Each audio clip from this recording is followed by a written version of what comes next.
Eu li, acho que o livro mais famoso da minha atualidade, o mais vendido, com certeza, mais popular. E olha, como eu estou gravando isso na década de 20 do século 21, eu quero dizer que nós ainda sofremos o que tínhamos lá do século 18 e 19, que normalmente livros populares e livros muito vendidos não são tão bem vistos assim por muitos leitores. Esse papo vai ser assunto para outro vídeo. O que eu quero trazer aqui é a impressão de uma leitora comum sobre um livro que tá na lista aí do super best-seller de uma autora dos Estados Unidos chamada Colleen Hoover. Acho que eu tô falando isso de boba, porque acho que você já conhece esse livro, que é o É Assim Que Acaba. Acho que eu tô na lista das leitoras atrasadas para ler esse livro aqui. E a intenção é trazer um papo sem extremismos, tá? A gente tem aqui nessa segunda década do século 21 essa coisa de ou ame ou odeio. A gente tá na época da polarização e isso se repercute em algumas coisas também. Acho que é interessante para alguém que possa chegar aqui no canal sem conhecer os vídeos anteriores, é que eu normalmente não gosto de um livro somente quando ele tem personagens bons, né? Personagens que eu concorde com as atitudes dele. Ou eu não só gosto de um livro quando ele tem temáticas que eu concordo com o ponto de vista da história da autora, das temáticas que são abordadas. Gosto é pessoal, tá? Então a gente já vai partir desse pacto aqui para você arrasar nos comentários e dizer por que você gosta ou por que você não gosta, odeia. O É Assim Que Acaba. Vamos discutir as razões, assim, os defeitos que você enxergou nesse livro, como toda obra normalmente contemporânea, e às vezes até as clássicas, elas têm defeitos sim. E, particularmente, no meu gosto, o que eu mais gosto, assim, em algumas leituras, principalmente eu pegando um livro aqui que está voltado mais para um público jovem, e qualquer livro, quando eu sei mais ou menos o terreno que eu tô pisando, eu já leio há algum tempo, elementos que eu gosto bastante em leituras. É a surpresa, muitas vezes, com a história, ou de temática, desenvolvimento de personagens. Personagens, acho que o vídeos, acho que a gente já conversou aqui, como que eu andei me deslocando muito pra essa coisa de personagens, e que pelo menos eu quero sentir que eu tenho um envolvimento emocional com eles, de certa forma, concordando ou não com as atitudes que eles tomem. E outro ponto que pra mim é dos meus preferidos, esses 3 pontos principais, né? O terceiro é os temas. Vocês sabem aqui no canal que a gente conversa, é o que eu mais gosto de conversar, é o que eu mais seleciono pra conversar aqui, são temas. Quando um autor consegue explorar, pensando no estilo de livro que eu tô lendo, né? Então, policial é diferente de suspense, que é diferente de romance romântico, que é diferente de romance de época. E aí, pensando em cada coisa que a gente tá lendo, eu gosto muito de pensar sempre como que o autor conseguiu desenvolver as temáticas do livro de uma forma que me agradou. É perceber que uma pessoa como eu, de mais de 40 anos, conseguiu se envolver. Eu acho que eu consegui entender a jogada aqui do É Assim Que Acaba, da Colleen Hoover, o que eu acho que não seria uma coisa natural, pensando que o livro tem um direcionamento para um público mais jovem. Outra coisa também é que eu já passei de uma etapa, né? Não sei se eu vou voltar, mas assim, teve uma época que eu gostava muito de romances românticos. Eu acho que eu li bastante, dei uma saturada, então eu não tava, por muito tempo, eu pegava alguns romances que eu não tava com muita paciência. E aqui eu acho que a autora conseguiu desconstruir esse desgaste, talvez, posso falar assim, de um gênero que eu já li bastante. E eu fiquei lembrando durante toda a história, principalmente no começo dela, que Lily tinha 23 anos. 23 anos é uma época, e até outras idades também, por que não? Que o encantamento, ainda mais com 23 anos, o encantamento por um homem bonito fisicamente é muito mais do que normal. A princípio ela se assusta com essa violência que ele tem aí com a cadeira, mas até então ele tá pensando que ele tá sozinho, o que eu acho que é um atenuante para uma pessoa que nunca viu na vida essa pessoa, né? E aí vai surgir uma conexão muito forte entre eles quando eles começam a conversar. Olha, esse negócio aqui de verdade nua e crua É bacana porque a Colleen Hoover, ela faz uma coisa que eu gosto. E eu fui aprender um pouco que isso existe para o cinema, isso tem um nome, que são rimas. Rimas narrativas. São frases ou pequenas indicações num filme, por exemplo, que pode ser gráfica no caso de um filme, né? Que você vai encontrar num ponto da história, daqui a pouco ela se repete. E a repetição, em algum momento, com outro contexto, vai dar uma sensação daquilo ser realmente importante, assim, se conecta mais com nossas emoções. A rima da Colleen Hoover, aliás, aqui nesse livro a rima é o Verdade Nua e Crua, essa frase que o casal vai dizendo em diversos momentos da sua trajetória aqui, e que sempre quando aparece isso, pelo menos pra mim, é o ponto, pô, alguma coisa vai ser dita aí. E que eu acho uma porta de entrada para uma conexão ali naquela varanda, aquele momento da varanda que tem toda a tensão sexual deles, forte, porque nada como a verdade.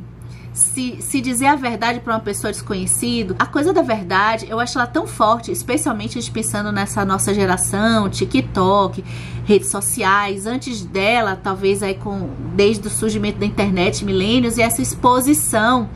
E talvez alguns intelectuais falam de até antes disso, né? Quando você tinha essa coisa de querer estar na TV, que é o seguinte, a ausência da verdade. Tem um filósofo que é o Luiz Philippe Pondé, ele é bem famoso, que ele fala muito sobre a verdade que não se fala mais, né? Ainda que o Byung-Chul Han fala isso também, ainda que você esteja na rede social postando, não é uma verdade, é algo, uma maquiagem. Então não é à toa que para essa geração nova, para as pessoas jovens, essa coisa dessa conexão da verdade, uma verdade nua e crua, ou até um casal que escolhe fazer sua relação pautada em diversos momentos em que a verdade, que sempre ela é dura, não tem jeito, e ela vai passar pelo casal o tempo todo, e o tema da violência é um tema, só é olhar as estatísticas que é um tema relevante, não é à toa que essa conexão com a verdade apaixonou diversos leitores. Eu vou começar com a verdade nua e crua. É claro que não é unânime, né? A gente vai ter, mas eu acho que a maioria, gente, fantasias, ainda mais pessoas jovens, né? Tanto homens quanto mulheres, fantasias, ou para um lado mais romântico, ou para um lado mais sexual, todos fazem em algum momento da vida que tá conhecendo e tá sentindo algo diferente por uma pessoa. O cara é bonito, o cara é médico, não vai rolar uma fantasia, por mais que eu sei que o politicamente correto tá dizendo, não é assim.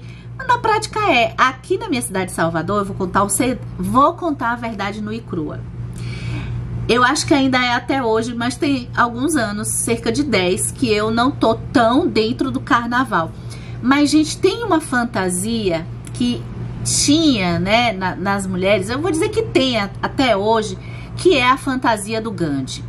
A fantasia, um homem com a fantasia do Filhos de Gandhi. Filhos de Gandhi é um bloco que tem aqui em Salvador, tradicional, de muitos anos. Antes do carnaval chegar no resto do Brasil, já era muito famoso aqui. E essa coisa da fantasia, o cara vestido com a roupa do Filhos de Gandhi, tinha essa coisa da fantasia aqui.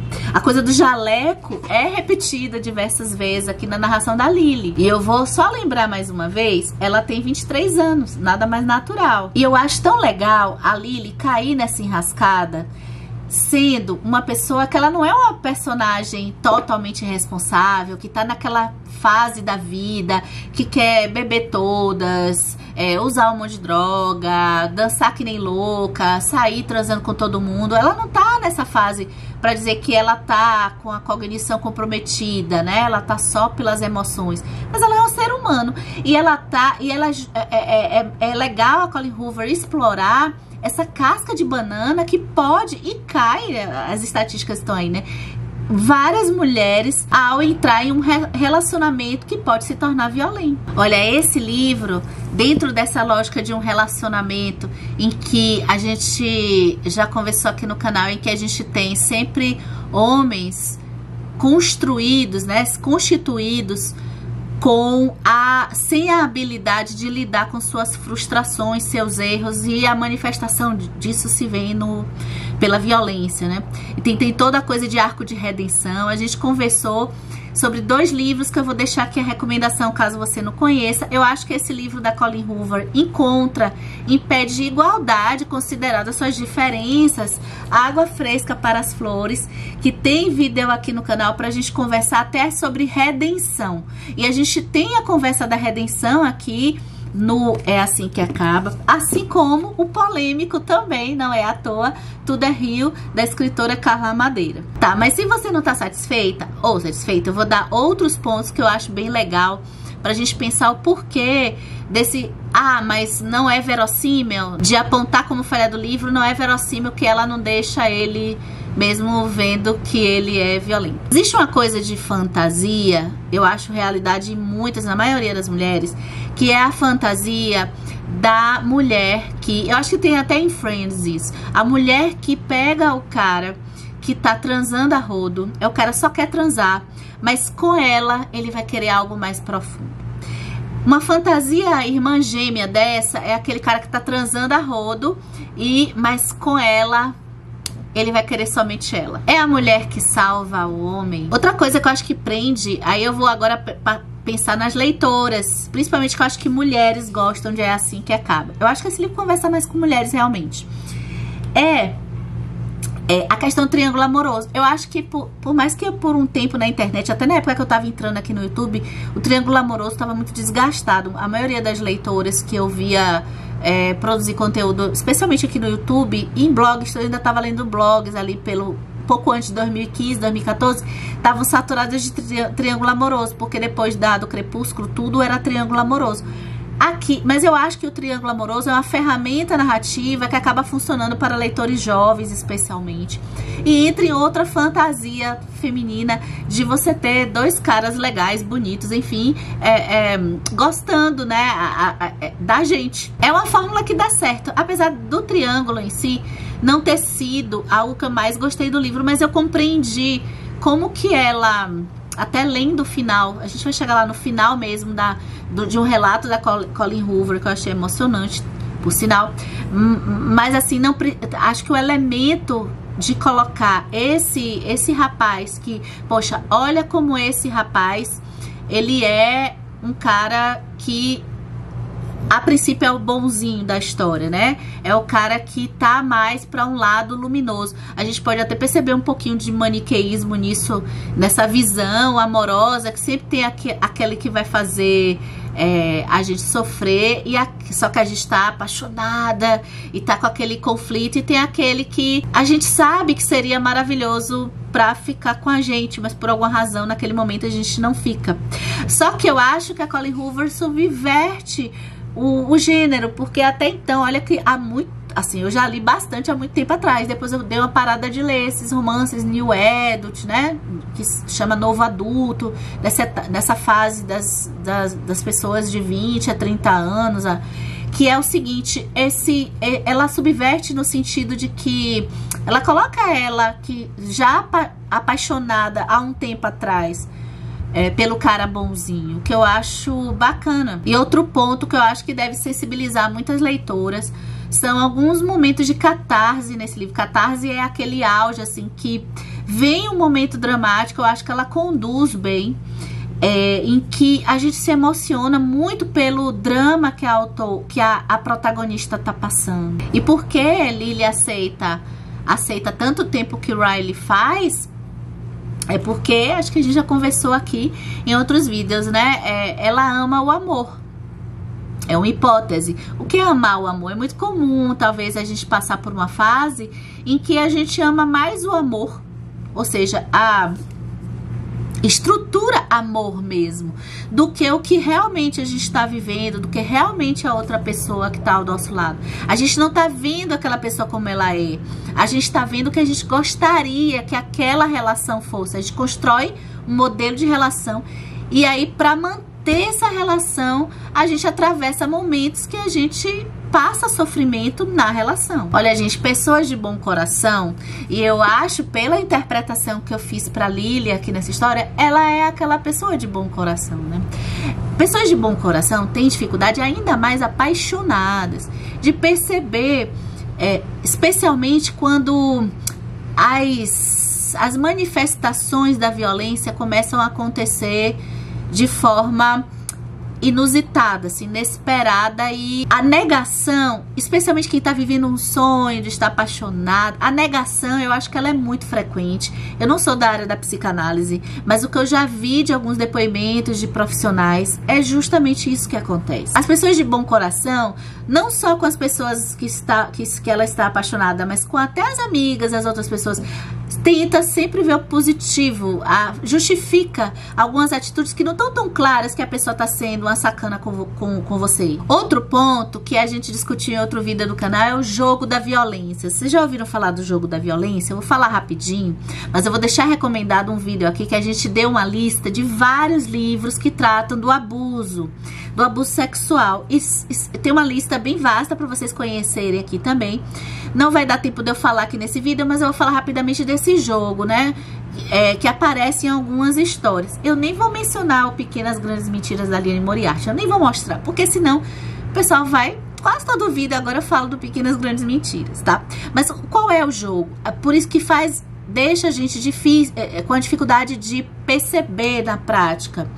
É o jogo de, olha, eu tive um deslize e o arrependimento imediato. Colin Hoover, pra mim, coloca muito bem isso aqui. Então, pô, a pessoa, ela é legal com os outros, ela é legal com você uma boa parte do tempo. Ela faz uns jogos ali que talvez pessoas mais maduras até percebam. Eu mesmo percebi assim, ela tá achando isso bom, mas isso não é tão bom. Mas tudo bem, quem tá de fora do furacão percebe muito mais do que quem tá dentro da relação ou do furacão. Então, depois da agressão, depois do momento terrível, vem imediatamente um arrependimento forte e um comportamento mais maravilhoso do que até como é normalmente. E outra coisa que mantém a Lily ali, eu acho que é muito a vergonha, tomar mesmo as rédeas da própria vida, se sair da situação depois de tanto envolvimento, acaba passando pelo momento de vergonha. E olha, gente, eu já vou aqui adiantar que uma das minhas cenas preferidas é o momento em que a gente vai ter aqui uma conversa dela com a sua mãe, falando dessa questão da violência. Realmente assim, eu me emocionei. O começo e o final, né? A autora, ela começa o livro com aquela partezinha assim que chama preâmbulo, eu acho, né? Que diz assim, ó: para meu pai, por fazer o que pôde para não mostrar o pior de si, e para minha mãe, por garantir que nunca víssemos o pior dele. Gente, eu achei isso muito bonito. Eu começo pelo começo, pelo fim, porque no fim tem como é que ele chama aqui? Nota da autora. Tem uma nota da autora que eu achei também muito emocionante. E eu acho que traz, talvez até quando a gente termina o livro, traz uma sensação de vínculo ainda emocional, né? Um peso emocional maior. Que é ela tem o dom da palavra, viu? Se ela tá mentindo aqui, vamos dar o Oscar pra ela, o Oscar da narrativa pra ela. Porque ela fala a conexão dessa história com a própria vida. E as palavras que ela usa são muito bonitas para indicar as razões dela ter conseguido escrever esse livro, quanto que esse livro também, pessoalmente para ela, toca em pontos sensíveis dela. Sobre o tema da violência, tem uma parte aqui que eu fiquei, assim, que eu achei muito bonita, assim, tem umas frases que não me soaram vindas do nada, né? Essa aqui, logo no finalzinho do livro, não é spoiler, gente, mas tem uma parte tão muito bonita. Eu não quero que ela veja o pior lado do pai. Não quero que eu veja perder a cabeça comigo e que deixe de reconhecê-lo como seu pai. Porque por mais que ela tenha bons momentos com Riley ao longo da vida, sei por experiência própria que só os piores momentos ficariam na memória. E por falar em piores momentos, Essa estruturação da violência com a Lily, eu acho que ela lembra muito a cultura TikTok, a cultura nossa aqui, que é a cultura dos vídeos curtos. Eu acho que muito, talvez nós, que aqui eu tô no X, mas assim, quem talvez seja de X pra boomer, né, não tenha vivido a expressão nesses momentos mais de juventude, nas expressões emocionais fragmentadas. Essa coisa de momentos bons, né, passa por muitas partes da narrativa. Em alguns momentos, falando daquelas rimas que a Colleen Hoover ela faz, ela sempre, a narradora, a Lily, vai dizer: por 5 minutos tudo muda. Então são vários fragmentos bons. Então a conexão de um todo se perde, porque tem um momento X, um momento pequenininho, fragmentado, que nem os videozinhos lá do Reels, do TikTok, em que o fragmento tem uma intensidade grande, aí um outro fragmento tem uma intensidade grande, e o outro fragmento que é positivo meio que apaga o fragmento negativo que foi a atitude de violência. A dinâmica da Lily, quando a gente vai sabendo como foi a infância dela, uma coisa legal aqui, pouquinho de narrativa que eu posso falar, é que é dinamismo, porque a Lily tá lendo seus diários de lá de trás. A gente vai sabendo um pouco como foi a adolescência dela e a família dela, as relações, que faz todo sentido também, exatamente no dia do enterro do pai, né? Ela conhecer o Riley, fica algo, de certa forma, até talvez quem seja da área de psicologia possa perceber mais nuances nessas ligações e do pai da Lily com o Riley. E não, o livro acaba falando isso. A própria Lily vai percebendo: ai meu Deus, eu acho que eu tô vendo aqui o meu pai na minha frente. Eu acho que eu tô repetindo os erros da minha mãe. A relação da Lily, a conexão que ela vai fazer com plantas, filosófica até. E nessa onda de dizer, daquele autor que diz que o autor é ruim, fica falando muito, não mostra. Eu gosto que a Colleen Hoover, ela mostra também. Ela fala, ela tem umas fórmulas assim mais explícitas, claro, né? A gente tem um livro para um público mais jovem, o que eu acho legal, porque fica mais disseminado a leitura. As pessoas podem começar a ler esse livro, depois lerem outras coisas. E assim ela mostra, né? Tem uma outra coisa que não é tão explorada, mas eu acho que não é a intenção do livro, que é a exploração mais da casca de banana, de uma pessoa comum entrar numa onda aí de violência, no relacionamento com violência física. É como que a gente pode ter comportamentos que não são necessariamente violências físicas, mas que já estão colocando o olhar de controle que aquela pessoa vai ter na sua vida. Então, decisões grandes, né? A autora mostra, ela não conta só, são decisões grandes que são tomadas, sei lá, eu não vou querer revelar, acho que pode estragar, mas assim, sei lá, fiz isso, uma coisa importante para o casal, e não te custou, né? Então, são atitudes que também já estão mostrando o caráter daquela pessoa ali. É isso, eu vou me despedir de você e bem segundos finais para eu falar com spoilers. Um comentário que eu quero fazer também do final do livro, só que essa eu vou ter que revelar, caso você não queira assistir. Tchau! A gente ainda vai falar aqui, dá uma olhada se você tá inscrito. Eu quero comentar sobre livros populares, porque que tem essa divisão de leitores, porque sempre vai ter um grupo de leitores, de estilos de leitores, que vão detestar sempre, vão perseguir esses escritores, vão jogar um pouco essa investigação na roda de discussão no futuro, tá?